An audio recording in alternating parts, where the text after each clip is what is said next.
Morning friends, তোমরা সবাই কেমন আছো? আমি ভালো আছি। চলে যাচ্ছে আমার জীবন চ্যানেলে তোমাদের ওয়েলকাম।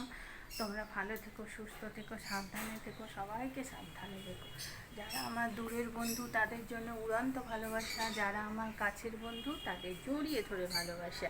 তোমরা আমার সাথে থেকো, তোমরা আমার পাশে থেকো। এখন বাজলো 10টা, 10:30। আজকে খুব দেরি হয়ে গেছে ঘুম থেকে উঠতে। তারপরে ছেলে না খেয়ে চলে গেছে, মনটা আমার ভালো নেই। তো চলো দেখতে থাকো। এখন কুটনো কাটনা কেটে এলাম। পিউ রান্না বসিয়ে দিয়েছে, কারণ ফুচকাকে আনতে যাবে।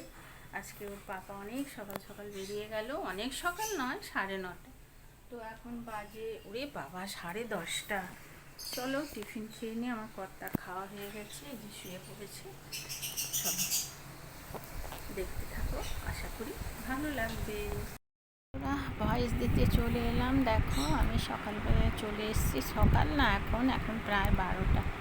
বাঁধাকপি দিয়ে চিংড়ি মাছ আর কাতলা মাছের কালিয়া, আলু পটল দিয়ে ইউরানি করেছে।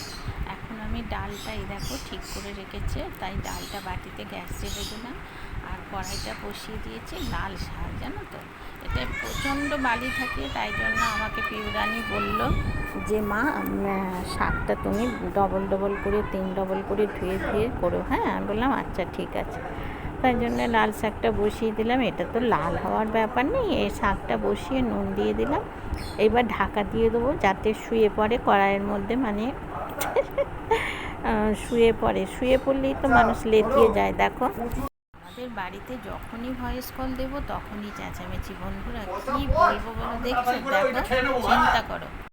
প্যাটার্নের বাড়ি আমাদের, জানো তো। রাত্রিরে দিলেও তাই অবস্থা, ওনার কাছে শুলে পড়ে নাক ডাকার বেদম আওয়াজ। আবার দেখো, যাই হোক রান্নাবান্না হয়ে গেল। আর তারপরে 9টা থেকে 9:30 তখন ভয়েস কল দিলে, আমার এই ঘরটায় এসে ভয়েস কল দিলে তবে ঠিক আছে। এবার 9টা থেকে 9:30টার মধ্যে আমার তো অন্য কাজও থাকে বলো।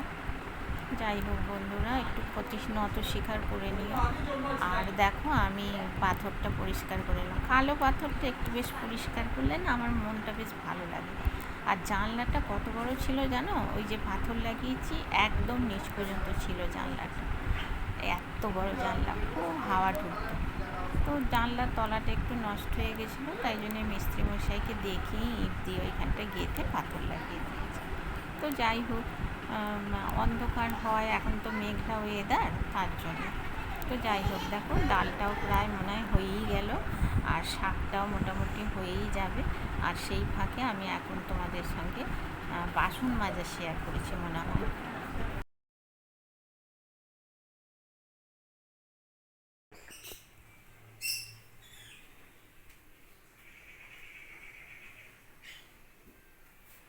গুছিয়ে নিলাম, পরিষ্কার করে নিলাম।